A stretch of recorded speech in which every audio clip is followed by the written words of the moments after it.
Buenas noches de nuevo. Cada día los servicios informativos de esta casa, de Antena 3, les contamos la actualidad, lo que pasa en España y en el mundo. Pero esta noche queremos ir un poco más allá. Queremos dar respuesta a muchas de las preguntas que nos hacemos como periodistas y como ciudadanos. Preguntas en el ámbito de España, preguntas que buscan las respuestas en directo aquí del presidente del Gobierno, José María Aznar. Presidente, buenas noches y bienvenido a esta casa. Muy buenas noches, muchas gracias.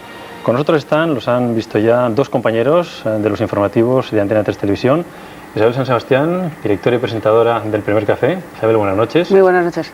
Y Pedro Piqueras, que es el editor y presentador de las noticias del fin de semana. Pedro, buenas noches. Buenas noches, Ernesto. Ayer, presidente, se cumplieron 3 años de la victoria electoral del Partido Popular. Hubo quien dijo que eso iba a durar poco, pero ha pasado el tiempo, 3 años. Las encuestas le disparan, políticamente hablando, la economía funciona, se ha entrado en el euro. Y hay una pregunta que muchos ministros lo hacen en petit comité, en el Partido Popular también se hace, pero que espero una respuesta que usted no ha dado por lo menos en público. Si todo va bien, si ayer decía el vicepresidente del Gobierno que se ha cubierto el 85% de los objetivos del programa electoral, ¿por qué ahora que todo le va con el viento a favor, por qué no convoca elecciones siendo el mejor momento? ¿Por qué quiere agotar la legislatura? Porque yo creo que es bueno que nos acostumbremos a que las legislaturas deben ser agotadas. Y es verdad que hay gente que dice, bueno, pues hay una oportunidad importante para hacer elecciones, para poder aspirar a una mayoría más holgada, ¿no? Pero yo creo que la responsabilidad del presidente del Gobierno no es pensar lo que le conviene a él, lo que a mí me conviene, o lo que le conviene a mi partido, sino lo que le conviene a España. Y yo creo que a España le conviene, al interés general de los españoles, les conviene que la legislatura termine, que la legislatura se agote. Y yo no sé si llegaremos al final de esta legislatura, allá en la primavera del año 2000, del año próximo, pues en mejores o peores condiciones. Yo creo que llegaremos en mejores condiciones, ¿no? Pero creo que es bueno para España. Tenemos muchas cosas que hacer, tenemos que impulsar muchas políticas, muchas reformas, muchas acciones, y yo creo que eso es muy positivo. La normalidad, la estabilidad y elecciones cuando toque, no cuando a mí me convenga, cuando convenga. ¿No hay ninguna circunstancia que le obligara a adelantarlas, por ejemplo, la petición de ayuda, en algún sentido, por parte de algún presidente autonómico o algún candidato a presidencia autonómica? Siempre esto... Es decir, yo voy a procurar llegar hasta el final de la legislatura, ¿no? Si puedo, llego hasta el final de la legislatura porque creo que es lo que mejor conviene al país, ¿no? Presidente, ¿acierta aunque sea un poquito el semanario The Economist cuando afirma que a pesar de las presiones que usted recibe por parte de ministros, que nos lo han dicho a todos nosotros, que ellos adelantarían, de presidentes autonómicos, de consejeros suyos y del partido, etcétera, que usted se resiste a convocar esas elecciones porque cree que todavía es pronto para poner a prueba la nueva imagen centrista del Partido Popular? No, primero tengo que decir que los ministros pueden dar su opinión, pero en ningún caso hacen ningún tipo de presión, ¿no? Pero conste que unos pueden opinar una cosa, otros pueden opinar otra, ¿no? Pero lo que es definitivo al final para mí es pensar en eso, en el interés general del país, ¿no? Y vuelvo a repetir lo mismo, es decir, yo creo que nos tenemos que acostumbrar a que las legislaturas deben terminar y yo creo que el presidente del Gobierno no debe pensar ni si está en un buen momento, ni en su conveniencia personal, sino en lo que es mejor para España. Y yo creo que para España es mejor terminar la legislatura y que todas las cosas que hemos empezado las podemos terminar. Vamos a hablar de la tregua de ETA, si le parece, presidente. ¿En qué punto estamos? ¿Cómo está ese proceso?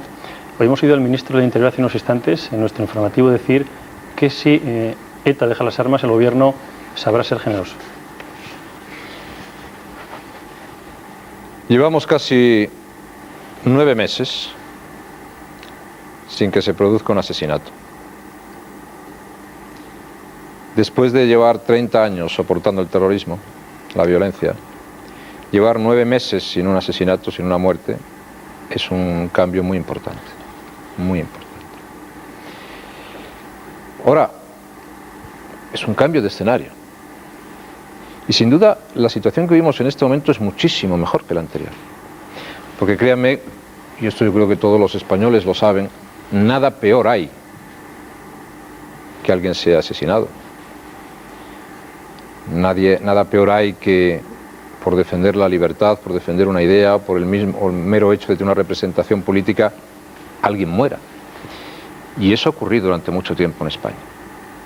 Ahora tenemos otros problemas que resolver, pero la situación sin duda es comparativamente mucho mejor. Hay avances en la paz.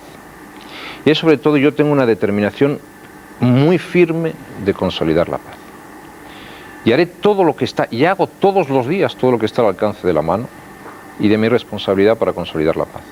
Pero sé que no solamente depende de mí, y para ese esfuerzo de paz hace falta ayuda, y yo pido ayuda. Yo pido ayuda a todos para consolidar ese esfuerzo de paz. Pero también digo con toda claridad que la paz no tiene precio. Ejerciendo el terror y la violencia se han querido conseguir objetivos políticos y no se han conseguido. Por dejar la violencia no vamos a pagar los españoles ningún precio que les permita conseguir esos mismos objetivos. Ninguno. La paz no tiene precio. Pero la paz sí tiene la determinación del trabajo por ella y tiene claramente la determinación de facilitar cosas, de ser generoso y de tener un espíritu abierto y una mano tendida a que esa situación de paz pueda consolidarse y podamos disfrutar todos de ella, y muy especialmente los españoles, todos que viven en el País Vasco. Esa paz va a exigir una negociación directa con ETA, negociación que, según usted ha dicho, y el vicepresidente del Gobierno lo decía ayer mismo, todavía no ha empezado porque ETA todavía no ha designado interlocutores, pero empezará, pronto o tarde empezará. ¿Esa negociación se puede entablar con un Gobierno que tiene el respaldo de 156 diputados, que es un respaldo frágil, que es un respaldo claramente minoritario? Yo vuelvo un poco a la pregunta anterior. ¿Esa negociación no requiere un Gobierno más fuerte, más respaldado? Pídele usted al Gobierno, si me permite decirlo así, que le pidan todos al Gobierno que sepa actuar con determinación por la paz, con firmeza en la defensa de los intereses generales, con generosidad para resolver los problemas y que sepa establecer muy bien cuál es el marco en el que nos tenemos que mover. Y yo, con 156 diputados o con 180, le diría lo mismo, que la paz no tiene precio y que la Constitución y el Estatuto son el marco en el cual nos tenemos que mover y nos vamos a mover. Y además de eso, con 156 o con 180, yo siempre tendré una actitud de generosidad, de mano tendida y de espíritu abierto para consolidar las posibilidades de paz. Lo que resulta curioso, señor presidente, es que no se haya producido todavía ningún contacto, que todavía no haya interlocutores. ¿A qué cree usted que se debe que ETA no haya nombrado todavía sus interlocutores para esa negociación? Bueno, hay una posibilidad que yo creo que es una posibilidad muy cierta, y es que yo quiero la paz y nosotros queremos la paz. La inmensa mayoría de españoles, y muy particularmente los vascos, quieren la paz. Pero lo que yo no diría y no digo es que ETA quiere la paz. ETA quiere otra cosa. ETA quiere la independencia del País Vasco. ETA quiere eso que llama la autodeterminación o el soberanismo. ETA quiere cobrar un precio por dejar de matar. Y son ellos los que tienen que demostrar una voluntad de paz. Nosotros los demócratas, los que estamos aquí, los que nos están viendo, no tienen que demostrar nada. Tenemos que actuar con ese espíritu, con ese sentido que yo he dicho, pero son ellos los que tienen que tomar la decisión. Y después del pacto de Estella, ¿qué cree usted que quiere el Partido Nacionalista Vasco? ¿Y qué papel, le pregunto directamente, qué papel está desempeñando y tiene que desempeñar a su juicio el Partido Nacionalista Vasco en la negociación con ETA, en la negociación por la paz? El Partido Nacionalista Vasco es un partido que tiene responsabilidades de gobierno en el País Vasco desde hace 20 años. Este año vamos a celebrar el 20º aniversario del Estatuto de Gernika, que es el punto de encuentro, la constitución del estatuto más importante que tienen los vascos. Yo creo que la función del Partido Nacionalista Vasco es una función de gobierno, de entendimiento con el gobierno de la nación, de entendimiento con los partidos democráticos, de no plegarse en ningún caso a ningún tipo de actitudes o que puedan ser transigentes con la violencia o que no condenen la violencia o que puedan ser comprensivas con actitudes violentas. Y yo naturalmente estoy absolutamente convencido que la inmensa mayoría, la gran mayoría de lo que es el electorado del Partido Nacionalista Vasco desea también la consolidación de ese proceso de paz y de un marco de convivencia que ha rendido buenos frutos y que ha hecho del País Vasco la autonomía con mayor grado de desarrollo de toda Europa. Y como no ha tenido jamás. Y eso es algo que hay que prestigiar todos los días. Y yo creo que esa es una gran responsabilidad del Partido Nacionalista Vasco. Pero usted cree que, perdóname Ernesto, ¿usted cree que el Partido Nacionalista Vasco está en eso? Repito, después del pacto de Estella, ¿usted cree que el Partido Nacionalista Vasco está en el estatuto? Yo creo que la gran mayoría desea eso. Y yo espero y deseo que ese sea el camino del Partido Nacionalista Vasco. Por eso yo siempre digo que tengo la puerta abierta, que hay una mano tendida a la cooperación y al entendimiento, pero que tenemos que acotar bien cuáles son las reglas. Ahora, yo creo que los pasos que ha dado el Partido Nacionalista Vasco en torno al acuerdo de Estella, pues no han sido unos pasos acertados ni positivos. ¿Va a desempeñar un papel en la negociación con ETA por la paz? Mire, si hay una negociación, si hay unas conversaciones, esas conversaciones las desarrollará el gobierno, como es natural. Pero todos tienen que hacer mucho por la paz. Y todos pueden hacer mucho por la paz. Y yo espero que el Partido Nacionalista Vasco lo haga. Hablemos de nacionalismo, si le parece en general, nacionalismo catalán, nacionalismo vasco. Pujol pedía más autonomía, una relectura de la Constitución, Estatuto. ¿Los nacionalismos disgregan de alguna manera o bueno, desenfocan la imagen de España que usted quiere? Vamos a ver. España es una democracia es muy madura, y en una democracia se puede defender todo. Es absolutamente legítimo decir, pues yo quiero más poder político, o yo quiero una financiación diferente. Lo que ya no es legítimo es intentar conseguirlo bien por la violencia o bien quebrando las reglas. Es decir, lo que no es legítimo es decir, como yo comentaba antes, llevo 30 años matando y ahora voy a dejar de matar, usted me tiene que pagar un precio. Eso no es aceptable, eso no es posible. Pero defender legítimamente posiciones que no concuerden con las de uno, faltaba más. Eso en una democracia es perfectamente posible. Yo lo que creo es que no hay que olvidar en este momento que España es un país con una descentralización muy profunda. Muy profunda. Es el país más descentralizado de Europa en este momento. Y las comunidades autónomas españolas, Cataluña entre otras, dispone de más poder real y más capacidad que muchas otras regiones en Europa, incluso en estados federales. Y eso hay que saberlo. Entonces, en mi opinión, en este momento, no es el momento más adecuado. Uno puede pensar siempre, estamos en momentos preelectorales en Cataluña, y por lo tanto es el momento de hacer alguna de estas propuestas, ¿no? Pero yo creo que no es el momento de estar pensando si hay que tener una competencia más o una competencia menos, que en el marco de la Constitución y de los estatutos de autonomía, pues esa entra dentro del diálogo razonable, ¿no? Lo que yo creo que hay que pensar hoy es en corresponsabilizarse plenamente en lo que son las oportunidades y las posibilidades de España del futuro. Yo aprecio mucho, no solamente, se comprenderá, la tarea de gobierno de estos años, que yo creo que tiene un saldo positivo, pues en parte se debe a la colaboración de nuestros socios parlamentarios. Y el nacionalismo moderado en Cataluña siempre ha hecho una aportación leal, positiva, colaboradora, institucional, en estos años democráticos en España, ¿no? Pero yo creo que ha llegado el momento de decir, bueno, yo colaboro hasta aquí, y a partir de aquí me desentiendo. Creo que ese momento ya ha pasado. Y creo que no hay que desentenderse de nada, sino que el gran secreto es corresponsabilizarse de todo. Y que ahí están las mejores oportunidades para el conjunto de los españoles y muy especialmente para los catalanes.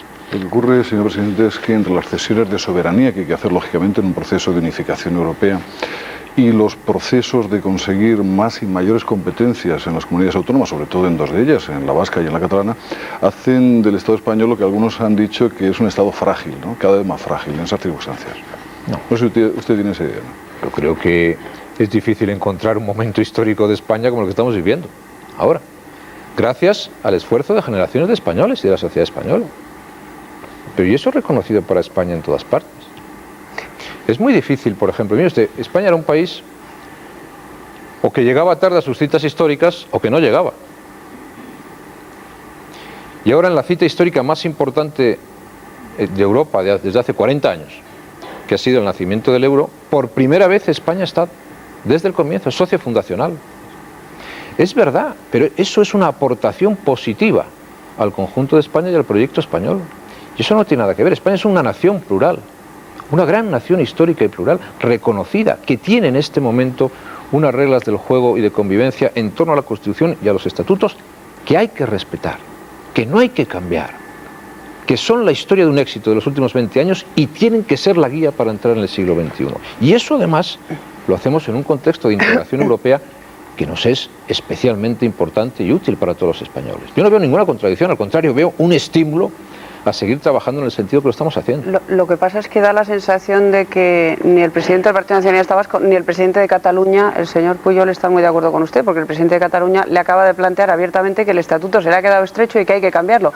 Yo le quisiera preguntar si entra dentro de sus planes el acceder a cambiar ese estatuto, a cambiar el sistema de financiación, etcétera, o no. Pero antes quisiera volver un segundo a la cuestión anterior, porque se me ha... No, pero esto me lo pregunta, no me lo pregunta. Se lo pregunto, sí, esto quiero que me lo conteste, si entra dentro de sus planes cambiarlo o no. Es que lo he contestado 3 veces ya, pero lo contesto 4. Si yo soy partidario de que la Constitución y el Estatuto, sin modificaciones, sean las guías de la convivencia y el ámbito de reglas del juego para el futuro. Fantástico, contestado. Pues volviendo a la cuestión anterior, ¿ha empleado usted 2 o 3 veces la palabra generosidad al hablar del proceso de paz, del proceso con ETA? ¿Los españoles tenemos que ir acostumbrándonos ya desde ahora a la idea de que los terroristas etarras no van a cumplir íntegramente sus condenas? Pero no lo planteemos en términos dramáticos, por favor. No, no es dramático, es real como la vida misma. Si queremos la paz, hagamos la paz. Si queremos la paz, hagamos la paz. ¿Eso significa sí o no? Eso significa hacer la paz. Eso significa no pagar ningún precio por la paz y facilitar la paz. Entonces, lo que no se puede pretender es hacer la paz y al mismo tiempo, o querer hacer la paz y al mismo tiempo decir, o el gobierno incumple la ley, que en ningún caso la va a incumplir, o el gobierno parte de una voluntad que significa decir, ahora os vais a enterar. Eso no es posible. Por tanto, entiéndase bien, la ley se va a cumplir siempre, y en un Estado de Derecho la ley se cumplirá siempre, pero el espíritu tiene que ser un espíritu, como digo, abierto y generoso. Y yo, desde luego, con la misma determinación que todos los días trabajo por la paz, con la misma determinación que hemos mantenido una política antiterrorista que ha dado sus frutos con el apoyo de todos y por la que hemos pagado un precio terrible, con esa misma determinación le digo que los espíritus generosos son a la hora de hacer la paz los que deben prevalecer y los que deben triunfar. Decía que ayer se cumplían 3 años desde que ganó el PP las elecciones. Me he permitido recoger algunas de las críticas que se hicieron ayer desde la oposición. Son 3 fundamentalmente. Creo que solo son algunas. Creo que hemos abordado algunas, por lo menos las resumo en 3. El Estado se ha fragilizado por la pasividad del gobierno ante sus socios nacionalistas. Las desigualdades sociales en estos 3 años se han agrandado. Los ricos son más ricos y los pobres son más pobres. Y España ha perdido peso en el mundo. Bueno, yo creo que lo de la primera parte ya hemos hablado. Yo creo que realmente una cosa es que haya planteamientos políticos y otra cosa distinta, planteamientos políticos legítimos, y otra cosa distinta es que el Estado no sea más fuerte. El Estado español, España, es una nación fuerte, que vive además en un momento histórico de profundo optimismo y determinación. Por cierto, que no ocurre con otras naciones europeas, Y basta asomarse un poco a lo que es la Europa de hoy, basta quiere moverse un poco para darse cuenta del momento vital, optimista de la sociedad española en este momento, que es muy necesario mantener para el futuro y que hay que aprovechar, y que es una de las razones por las cuales conviene agotar las legislaturas, como yo decía antes. Y en segundo lugar, mire, utilizar eslogan en política, utilizar eslogan y machacar eslogan, es lo más fácil, pero no es lo mejor. Y además es bastante inconveniente para el que lo utiliza si no responde con la realidad. España en 2 años y medio, casi 3 años, 2 años y medio, hemos sido capaces, la sociedad española, de crear más de 1 millón nuevos de empleos. 1 millón de empleos netos, nuevos, hay en la sociedad española. Quiere decir eso, que hay 1 millón de españoles que no trabajaban en 1996, que trabajan ahora a finales de 1998. 1 millón más. ¿Cuál es? Evidentemente me puede decir, yo no estoy satisfecho con eso. ¿Por qué? Porque aunque tenemos en este momento una cifra de desempleo, según los datos del INEM, por debajo del 11% ya, la cifra más baja desde 1981, hay 1.700.000 y pico españoles que están inscritos en las oficinas de paro.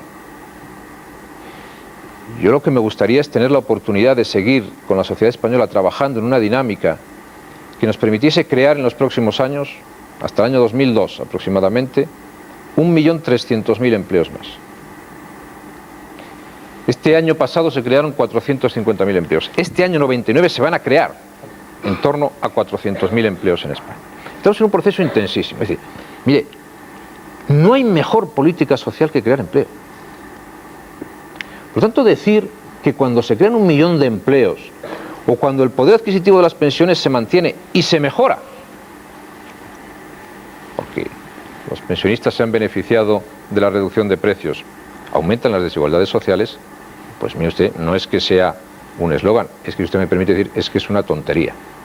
Es una tontería. Y por lo tanto, no sé que diga tontería en términos afectivos y cariñosos, ¿no? Pero es una tontería, no se puede decir eso, sinceramente no se puede decir eso.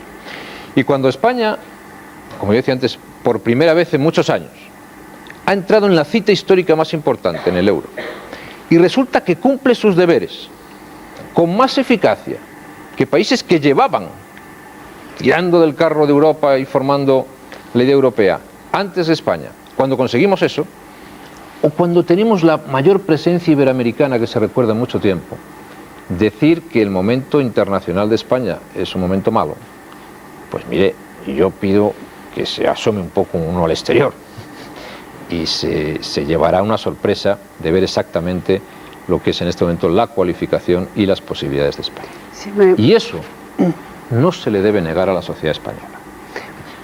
Se puede decir, fíjese, se puede decir incluso, le niego al gobierno cualquier intervención en todo eso, que ya sería decir, pero que no le nieguen, por favor, a la sociedad española las posibilidades de futuro y el éxito que la sociedad española tiene acumulado desde hace 20 años y bien reflejado en algunas oportunidades que ha aprovechado en los últimos años. Si me permitís, el presidente ha hablado de la creación de empleo, que es un hecho, y además las cifras de desempleo de los hombres españoles están en línea con las europeas, no así las de las mujeres. Yo le quería preguntar, señor presidente, ¿cuándo vamos a estar las mujeres españolas en unas cifras de desempleo similares a las de los hombres? ¿Y qué piensa hacer concreta y específicamente su gobierno para lograrlo? Bueno, a mí, si no le importa a usted, a mí me gustaría plantearlo de otra manera. No cuándo van a estar las mujeres en unas cifras de desempleo similares a las de los hombres, sino cuándo van a tener unas cifras de empleo similares a las de los hombres. Bien, mejor todavía. Mejor más todavía. Positivo, no es lo mismo. Bien. Es verdad, España en este momento el problema que tenemos, el problema fundamental que tenemos es el paro femenino. Y ahí es donde tenemos que seguir trabajando. Hemos hecho una reforma fiscal que habíamos comprometido, que consiste en bajar los impuestos a los ciudadanos, cosa que ahora se quiere hacer en otros países europeos, dicho sea de paso. Hemos hecho una reforma laboral que ha dado buen resultado, pero tenemos que seguir trabajando. Tenemos que seguir, hacer un seguimiento muy estricto de lo que significa las políticas de empleo para ver sus resultados. Tenemos que facilitar la igualdad de oportunidades de la mujer. Tenemos que facilitar las condiciones de acceso de la mujer al trabajo. Tenemos que hacer compatible lo que significan las tareas familiares con un trabajo. Tenemos que, por ejemplo, no poner trabas en una empresa cuando una mujer pues toma la decisión de tener un hijo, que eso no le suponga una pérdida de su puesto de trabajo. Tenemos que hacer muchas cosas. Tenemos que facilitar la movilidad en el trabajo, la movilidad en el empleo, la movilidad de los estudiantes, la movilidad de los profesores. Tenemos muchas cosas en las cuales seguir trabajando. Y dentro de eso, el incrementar el papel de la mujer en todos los ámbitos, sobre todo el dar posibilidades de empleo en la igualdad de oportunidades, a mí me parece lo más importante. Yo he dicho, en un plazo de 4 años, España puede resolver, si seguimos creciendo a estos niveles, en torno al 3%, en un plazo de 4 años más, resolvemos el problema de desempleo tal como lo hemos conocido hasta ahora. Y por lo tanto estamos en unas medias de desempleo absolutamente equiparables con cualquier país europeo. Y eso es una tarea muy importante para el futuro. Digo, en los próximos 4 años. Y en la primera década del siglo próximo, en los próximos 10 años, tenemos que haber vencido totalmente el problema del desempleo en España. Sí. Yo creo que ese es un objetivo muy ambicioso y muy posible. Hombres y mujeres. Hombres y mujeres. Señor presidente, habló usted antes de eslogans. Me permito recordarle uno, el de España va bien, ¿no? No es mal eslogan ese. España va bien, pero resulta que no va tan bien para las mujeres en cuanto al empleo. Cuando alguien sugiere la posibilidad de incrementar las pensiones no contributivas, España no va tan bien, o no se acepta esa sugerencia de la Andalucía. Y luego cuando se va a negociar los fondos de cohesión a Europa, resulta que decir España va bien, pues puede ser que nos salga el tiro por la culata, por decirlo de algún modo, ¿no? Porque se puede decir que entonces ¿para qué fondos de cohesión si España va tan bien, ¿no? Bueno, verá usted, hay una posibilidad, cuando uno defiende una política que produce o que hace que la sociedad española genere empleo, genere más prosperidad o más riqueza, puede defenderse otra política, que consiste en decir, yo no quiero que España o los españoles prosperen, quiero que se empobrezcan. Pues eso se puede defender. Los fondos de cohesión los necesita España porque España está por debajo del 90% de la renta media de la Unión Europea. Estamos en el 78%. Y fondos de cohesión necesitan las naciones o los estados que están por debajo del 90%. Por lo tanto, nosotros todavía tenemos 12 puntos para llegar al 90%. Por eso necesitamos los fondos de cohesión. Entonces, ¿qué es lo que yo desearía? Se lo digo con toda sinceridad y franqueza. Lo que yo desearía es que España estuviese por encima del 90% del fondo de cohesión. Es que no necesitásemos fondos de cohesión. Es lo que yo deseo. ¿Y para qué trabajo? Y pido la colaboración de todos. Para que España cuanto antes llegue al 90%. Y dejemos de necesitar los fondos de cohesión. Eso es así. Y por lo tanto tenemos que acostumbrarnos que conforme aumenta la prosperidad española, será más difícil defender los fondos de cohesión. Porque como usted dice, habrá gente en Europa que diga, bueno, usted va progresando, no, yo los necesitaré hasta llegar al 90%, después del 90% no los necesitaré. Ese es mi objetivo. Y ese es nuestro objetivo. Y ese es el objetivo para los primeros años también del siglo XXI en España. Hasta tanto, nosotros tenemos derecho a eso. Y hasta tanto hay un concepto básico en la política europea, que es el concepto de la solidaridad, es el concepto del compromiso, de la cohesión, en la cual, evidentemente, los países menos favorecidos, con más posibilidades de desarrollo, necesitan esos fondos para prosperar.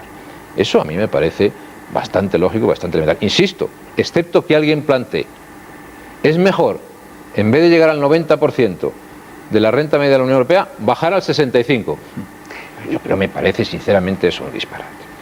En relación con el tema que usted decía de las pensiones, yo le quería recordar un par de cosas.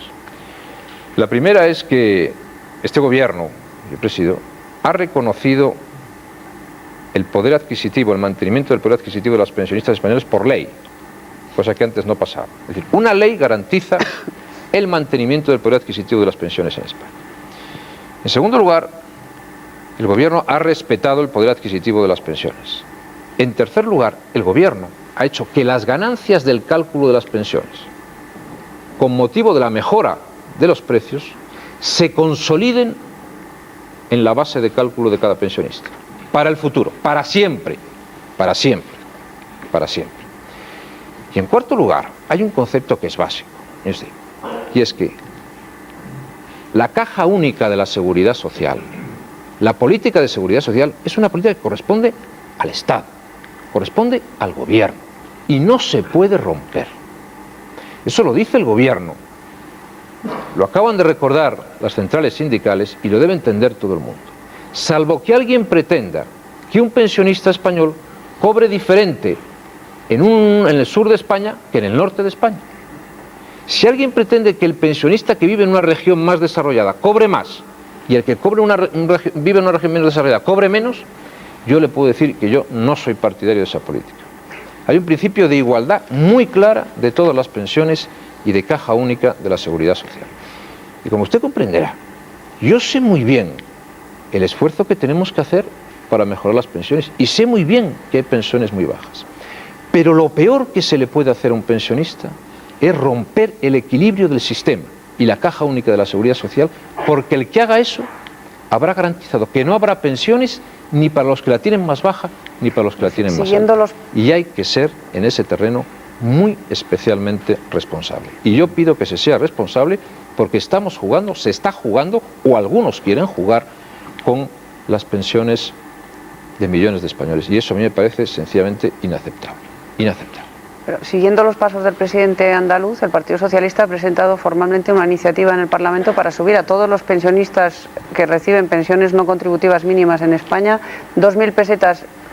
¿Está en su ánimo, yo le quiero hacer la pregunta muy concreta, o en el ánimo del Gobierno o en el ánimo del Partido Popular, aceptar esa propuesta, subir las pensiones mínimas y revisar el Pacto de Toledo, revisar el sistema de pensiones al alza? En el ánimo del Gobierno está que siga produciéndose una generación de empleo que permita más afiliación a la seguridad social. Yo espero que este mes de marzo superemos los 14 millones de afiliados a la seguridad social, que será una cifra histórica, récord, y además seguiremos mejorando las pensiones como hemos hecho durante 3 años consecutivos, 3 años consecutivos de mejora de las pensiones, y además, después de todo eso, nosotros defenderemos ese criterio de equilibrio de la seguridad social. El Pacto de Toledo es lo que garantiza el equilibrio de la seguridad social. Y a mí me parece, sinceramente lo digo, no solo políticamente demagógico, sino políticamente muy irresponsable poner en peligro el equilibrio de la seguridad social. Eso no sé si puede beneficiar a alguien, yo creo que no,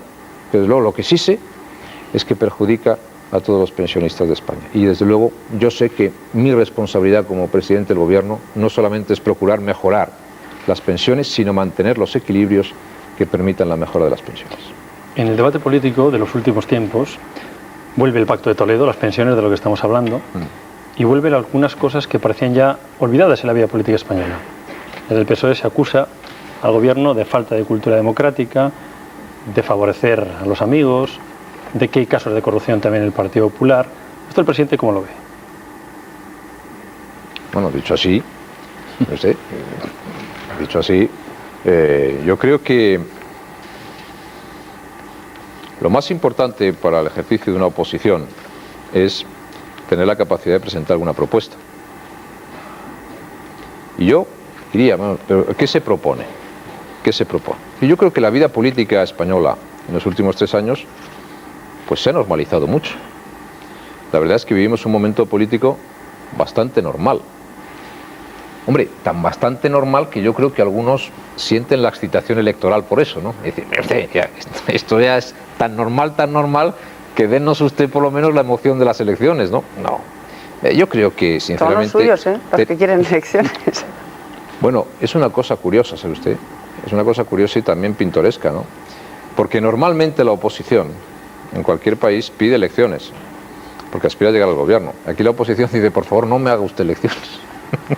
No me haga usted elecciones. Es una cosa bastante pintoresca, ¿no? Pero sobre todo hay que decir, mire, primero, no se niegue la realidad. Segundo, haya comportamientos políticos dialogantes, razonables. Y tercero, ¿qué alternativas se proponen? Por encima de los eslogans, ¿qué alternativas se proponen? Yo, en estos 2 años y medio, 3 años, he recibido ya a 3 jefes distintos de la oposición. Yo he tenido el mismo espíritu de diálogo con los 3 jefes, con los 3. 1 año por cada jefe. Y voy a seguir teniendo. Pero yo puedo tener ese espíritu de diálogo. Lo que no puedo resolver son los problemas internos que otros tienen. Lo que yo les deseo es que lo resuelvan, ¿no? Pero sobre todo creo que la sociedad española tiene derecho a saber qué es lo que se propone.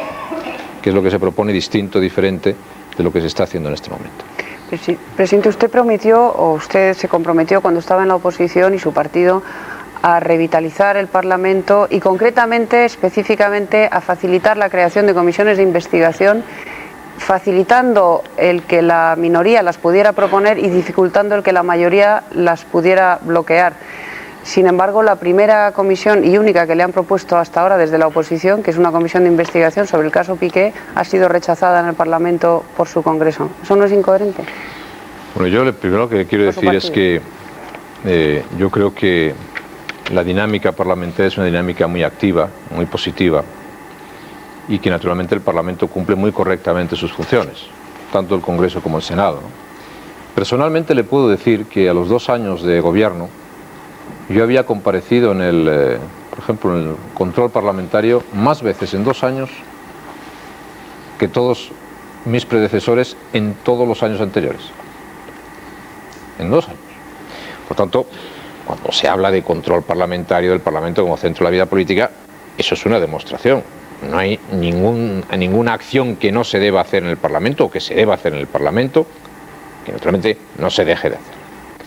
Y en consecuencia, yo creo que eso es un factor que también contribuye a lo que es la buena marcha de las instituciones democráticas en el país.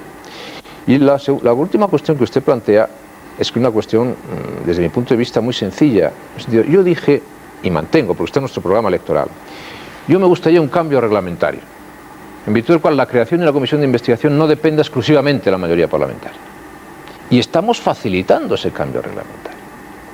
Se pueden, en ese periodo y en ese momento, presentar demandas de acciones de comisiones de investigación. Pero eso tiene que tener también su justificación, porque si no estaríamos construyendo sobre el vacío. Y sobre algunos elementos que se han surgido estas últimas semanas, se ha producido una información exhaustiva. Y vamos a seguir dando una información exhaustiva, para que nadie tenga ninguna duda de lo que han sido las políticas que el gobierno, la gestión que el gobierno ha hecho en algunos asuntos y en algunos aspectos, ¿no? Ahora, otra cosa distinta es, como he dicho, que se levante la cacería contra algún ministro.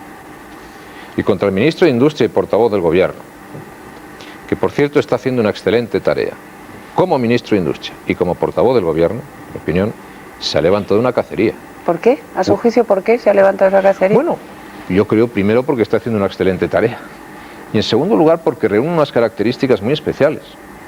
Y es una persona nueva en la vida política, una persona que representa un talante abierto, un talante dialogante, un talante, lo que yo defiendo, muy centrista, muy abierto, muy pendiente de lo que significan los problemas de la España del futuro, porque es la expresión también política de lo que significa posiciones del catalanismo moderado comprometido y corresponsabilizado en el gobierno de España, y todo eso pues debe ser una pieza bastante apetitosa.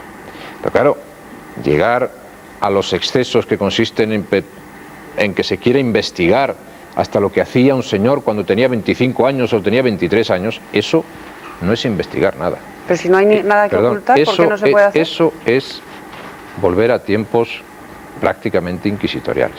Y eso es lo que parlamentariamente no tiene ningún sentido, absolutamente ningún sentido. Pero mi compromiso de comisión de investigación, de plasmación reglamentaria, sigue absolutamente abierto, sin duda ninguna. Señor presidente, en los últimos días están surgiendo otro tipo de noticias en relación con supuestos casos de corrupción, recalificación de terrenos, etcétera, etcétera. Lo he visto en varios medios de comunicación en estos días, ¿No tiene usted el temor de que se empiece a levantar otra vez el fantasma de la corrupción, que los españoles empiecen a temer la corrupción? No. Lo que tengo es la convicción de que algunos lo quieren hacer. ¿Qué quieren hacer? ¿El qué? No, que quieren volver a eso. Que quieren volver a eso. Yo creo que, hombre, vuelvo a decir, al gobierno se le puede acusar de muchas cosas, ¿no? Y sin duda este gobierno, como todos los gobiernos, como todos en general, pues supongo que hará cosas bien y supongo que hará cosas mal. Y al final luego el balance es lo que cuenta, ¿no? Pero yo creo que eso es lo razonable. Pero, mire, yo creo que la marcha de la economía, básicamente los españoles la conocen bien, las posibilidades de España, el empleo, todo lo que hemos hablado anteriormente, ¿no? Y yo creo que en este momento se ha dicho, pues mire usted, vamos a investigar todo lo investigable para ver si conseguimos enturbiar las cosas, ¿no? A mí eso me parece un error. Y yo vuelvo a decir, mire, si todo lo único que tienen que hacer algunos en política es contratar a personas para investigar lo que hacen otros, yo desde luego creo que esa política es una política muy poco recomendable.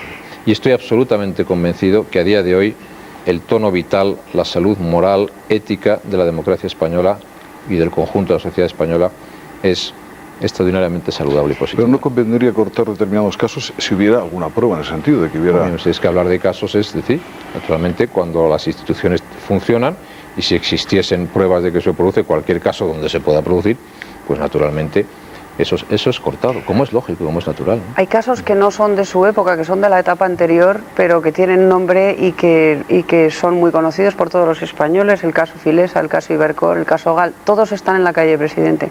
Todos los condenados del caso Filesa, del secuestro de Marey, del Gal, del caso Ibercor, todos están en la calle y yo creo que muchos españoles tienen la sensación de que en España el que la hace, si la hace desde el poder no la paga.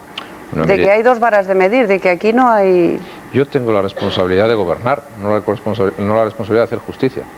Pero ¿no le preocupa esa impresión que está en la calle, que No, está me en la preocupa que ciudadanía? los españoles confíen en la justicia. Pero es que no confían, las encuestas dicen que no confían. Bueno, a mí me preocupa que confíen en la justicia y me preocupa que el gobierno facilite a la justicia los medios necesarios, que impulse legislativamente las acciones que puedan permitir que haya una justicia más rápida, más eficaz, más equitativa, digamos, más de lo que esperan los españoles de lo que es la acción de la justicia en el sentido de un correcto funcionamiento, un buen funcionamiento. Eso es lo que me preocupa y eso es lo que queremos hacer. Una de las cosas que tenemos pendiente, también para terminar la legislatura, pues es poner en marcha todos los procesos, todas las reformas contenciosa administrativa, modificar la ley de enjuiciamiento civil, todas esas cosas que son muy importantes para el funcionamiento judicial. Y luego otra cosa son las decisiones judiciales. El Poder Judicial es un poder en España. Toma sus decisiones de una manera absolutamente independiente y puede acertar y puede equivocarse, ¿no? Pero sí le quiero decir que a mí lo que más me puede preocupar es que yo veo en algunos ámbitos una determinación muy clara de intentar crear otra vez climas artificiales que ni responden al momento, ni a la realidad, ni a la sociedad española, y que a mí me parece sinceramente eso un ejercicio de impotencia política profundamente grave. ¿En qué ámbitos? En distintos ámbitos. Son las 10:30, llevamos 40 minutos. Vamos a seguir ya, creo que con el tiempo cumplido, pero me gustaría por lo menos dos cuestiones de política exterior. Una, Gibraltar, narcotráfico, crimen organizado y una espina que tiene clavada España desde hace mucho tiempo. Ahí parece que no acabamos nunca de avanzar. Desde hace mucho tiempo. Sí, tanto como desde el siglo XVIII. Desde comienzos del siglo XVIII. Y tampoco nos queremos precipitar. España tiene una reclamación sobre la soberanía de Gibraltar, una reclamación que mantiene, y lo que exige es, dentro de esa reclamación, pues naturalmente que se produzca con el gobierno de Gran Bretaña los diálogos correspondientes y que se produzca un cumplimiento de sus obligaciones legales por parte del gobierno británico. Es decir, que la legislación de la Unión Europea se aplique en Gibraltar, que exista una voluntad del gobierno británico de cumplir sus compromisos. Hay temas pendientes, como es el tema del uso conjunto del aeropuerto. Existen dificultades en torno a las actividades ilícitas que tienen como base Gibraltar, que se cumpla también esa legislación, y ese es el proceso que hay que ordenar razonablemente, ¿no? En fin, en eso es en lo que estamos también en este momento. Surgen problemas en torno siempre a Gibraltar, ¿no? Pero lo que hace falta es que sigamos recorriendo ese camino, y sigamos recorriendo ese camino con perseverancia y con paciencia, que es en este caso bastante recomendable. ¿Se mantiene el viaje de los Reyes a Cuba para el mes de mayo? Pues yo deseo que se mantenga, pero en este momento no le puedo decir si se va a producir ese viaje o no se va a producir. Mi deseo es que se pueda producir ese viaje y que se den y se reúnan el conjunto de circunstancias suficientes, necesarias y convenientes para que ese viaje se produzca. ¿Qué son? Es un viaje histórico. Un viaje histórico porque Sus Majestades los Reyes no han ido a Cuba todavía. Llevan desde el año 75, 24 años, se harán este año como Reyes de España, y no han ido a Cuba todavía. En fin, yo deseo que vayan a Cuba este año, pero siempre que sea posible. ¿Y nos puede dar alguna pista sobre cuáles son esas condiciones? Pues yo creo mínimas? que cuando se conviene, cuando se desea que se realicen una acción política tan importante como esa, tan significada como esa, lo que es bueno es trabajar con discreción, trabajar positivamente y con discreción, ¿no? Y por lo tanto, si usted me pregunta en tono de buen humor si le puedo decir, pues no se lo puedo decir. ¿Qué quiere usted que le diga? ¿Le puedo preguntar otra cosa? A ver si esta sí me la puede decir. Última pregunta. No es que sean grandes secretos, pero usted comprenderá, no es un viaje cualquiera. Que los Reyes vayan a Cuba no es un viaje cualquiera, ¿no? Es un viaje pues, que tiene unas singularidades lo suficientemente comprensibles como para preguntar, hombre, si fuese como otro cualquiera, no habrían pasado 24 años sin ir a la isla. Eso creo que es bastante. Hombre, por eso le he dicho alguna pista, no le he dicho que me diga las condiciones concretas que le está trasladando al gobierno cubano, pero alguna pista, pero bueno. Usted no necesita pistas. Nada, ninguna. A ver si esto sí me lo contesta y nos da una noticia, un titular para mañana. Ah, no tiene ninguna, no le he dado ninguna todavía. No, alguna más. Si la reducción de impuestos y la supresión del servicio militar fueron las dos de las promesas bandera, digamos, del Partido Popular para la última campaña electoral, ¿nos puede dar alguna de las que vayan a ser banderas para la próxima? Oye, la próxima cuando toque, que no toca ahora. Ya bueno, le he dicho, toca dentro de poquito ya, mucho un año. Pero ya, usted que hace un café aquí todas las mañanas, me dice, no. Aquí está usted invitado, por cierto. Bueno, sí, pero oye, no voy a venir todos los días cuando aquí, quiera. se meterían mucho conmigo, ¿no? Llevaba años sin venir a esta casa, supongo que se meterán conmigo por venir, pero en fin, ya llevaba años, ¿no? No sé cuánto tardará en volver, pero le quiero decir, haga usted la digestión tranquilamente. Es que usted se acaba de tomar una taza de café. Es usted la reforma fiscal, que es la primera vez en España que se bajan los impuestos y suprime el servicio militar. Y se lo toma usted como se bebe, como se toma un café de la mañana. No, oiga. Y la reforma laboral y muchas otras cosas. Y hay que seguir haciéndola, No. Ahora, de aquí al año 2000, de aquí al final de la legislatura, hay que hacer muchas cosas. Yo le he dicho. Tenemos que acrecentar la igualdad de oportunidades para las mujeres. Tenemos que dar atención personalizada a cada uno de los desempleados para intentar resolver su problema individual. Tenemos que mejorar los programas de formación profesional. Tenemos que incentivar la movilidad en el trabajo. Tenemos, como he dicho, en el ámbito educativo, mover más a los profesores, mover más a los estudiantes. Yo pido ahí un esfuerzo muy especial a la comunidad educativa. Los dos grandes ejes de trabajo del futuro es la educación y el empleo. Ahí es donde España tiene que volcarse. Tenemos que volcarnos. Ahí está el secreto del éxito del futuro. Y pido un esfuerzo muy especial a la comunidad educativa. Todas esas cosas, mejorar el ámbito de la justicia, terminar con la gran operación de supresión del servicio militar, todas esas cosas, entre otras, motivan más que sobradamente que la legislatura llegue a su final, ¿no? Si no fuese bastante, que para mí lo es el concepto de la normalidad democrática. Y luego hay nuevas ambiciones. Yo he dicho, para los próximos 10 años de la vida española, 3 objetivos: la paz en el País Vasco, vencer definitivamente el desempleo y superar el 90% de la renta media de la Unión Europea. Son objetivos muy ambiciosos, pero estoy convencido de la gran oportunidad y las grandes posibilidades que tiene nuestro país. Y espero tener la oportunidad, si primero en esta legislatura, y si es posible luego en una siguiente legislatura, seguir contribuyendo con una gran mayoría de españoles a que esa prosperidad y progreso del país pues sea una realidad en esos términos. Pero la última pregunta. Bueno, la última pregunta yo se la haría un poco cambiando de tono, ¿no? Es un tema que está en la mesa de las redacciones. Como usted sabe, el Economist dice que ahora hay culto a la personalidad. Llegó usted con falta de carisma y ahora hay culto a la personalidad. Dicen que se ha enclaustrado usted, no voy a decir enquistado, enclaustrado en la Moncloa. Vamos, que está usted sufriendo el síndrome de la Moncloa. Aislamiento y que solo escucha a los suyos. Bueno, si yo estuviese muy encerrado no estaría aquí, ¿no? Pero sí le quiero decir que a mí esas cosas la verdad es que me las tomo con bastante distancia y me divierten mucho, ¿no? Yo durante años he escuchado decir, bueno, Aznar, pero si no tiene carisma, si no sabe... Nadie me presentaba ese personaje que se llamaba Carisma, no sé qué.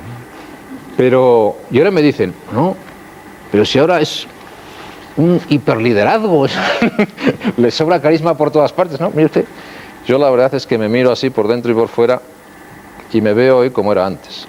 Eso sí, con 3 años de gobierno a las espaldas y digamos ya con la mochila cargada de muchísimas esperanzas para el futuro. Y tomándome las cosas con la misma tranquilidad, pero con la misma determinación y esperanza y optimismo como siempre lo he hecho. Y lo demás, pues, son asuntos para las opiniones que yo respeto siempre. Los viernes, en cualquier caso, sigue recibiendo, ¿no? En Moncloa, distintas No, yo recibo colectivos, yo recibo todos los días. Yo creo que hay una comida muy entretenida los viernes después del Consejo de Ministros. Muy entretenidas, sí, unas más. Supongo. Suelen ser muy entretenidas, sí, sí, sí. Mañana tengo una, sí, sí. A mí me gusta mucho, yo salgo mucho a Moncloa y no es vamos, cuando puedo, pero salgo muy a menudo, ¿no? ¿Los al cine? Sí. ¿Sigue haciendo footing por la mañana? Hago footing por la mañana, lo cual me mantiene bastante en forma, dicho sea de paso. Hago footing por la mañana, salgo todo lo que puedo, recibo a mucha gente, invito a mucha gente, viajo mucho. ¿Sí? No soy yo un prisionero de la Moncloa, por decirlo de esa manera. Ni nunca he tenido la sensación de síndrome, ¿no? Sí, al contrario, una sensación grande de comunicarme con la gente, ¿no? De distintos ámbitos, y del mundo de la cultura, y del mundo del deporte, y de la sociedad española en general, ¿no? Y escuchar lo que te cuentan, lo que te dicen. Ayer, por ejemplo, estuve en una residencia universitarias, ¿no? Todo universitarias. Habían dejado entrar a 2 o 3 infiltrados, pero todo lo demás eran universitarias. Estoy hablando con ellas, estaba escuchando lo que me decían. ¿Es el futuro? Sin la menor duda, que es el presente en algunos casos, pero yo espero naturalmente que sea también el futuro inmediato, ¿no? Y va a ser inquilino de Moncloa un año más y otros 4 si van bien y después a casa. Usted me dice que si yo voy a estar más de 8 años, ¿no? ¿Sí? No. Yo he dicho que no quería estar más de 8 años seguidos en el gobierno y no voy a estar. No voy a estar. Seguidos, eso es un matiz interesante. No es interesante. Es decir, yo creo que no debo estar más de 8 años seguidos si los españoles quieren, ¿no? Los españoles, si no quieren, pues problema resuelto. Pero si quieren, los españoles, yo no estaré más de 8 años. Por tanto, cuando cumpla 8 años como jefe de gobierno, si los cumplo, me iré. Yo creo que eso no es una decisión fácil, probablemente, sobre todo al hacerla, pero yo creo que es una contribución a la democracia de mi país. Y lo haré. Que nadie tenga duda que lo haré. Por tanto, por decirlo de esa manera, los que me quieren poco, pues se pondrán muy contentos. Y los que me quieren más, pues a lo mejor me dicen que me queden, pero yo lo haré. Lo haré. Y creo que eso no se tiene por qué generalizar, es un compromiso personal mío, ¿no? Y me pondré a disposición de mi país para donde... Pero entonces poder seguir siendo útil al país. Si todo va como usted dice, yo acabo de cumplir 46, quiere decir que habría que sumar 5 más, ¿no? 51. Vamos, los 51 uno todavía tiene garbo para hacer cosas, ¿no? Digo yo, vamos. Posible. Presidente, gracias por estar esta noche aquí con nosotros en Antena 3. Muchas gracias a ustedes. Gracias. Pues les dejamos ya con manos a la obra y les seguiremos contando las noticias en la última edición con Rosa María Mateo. Hasta entonces.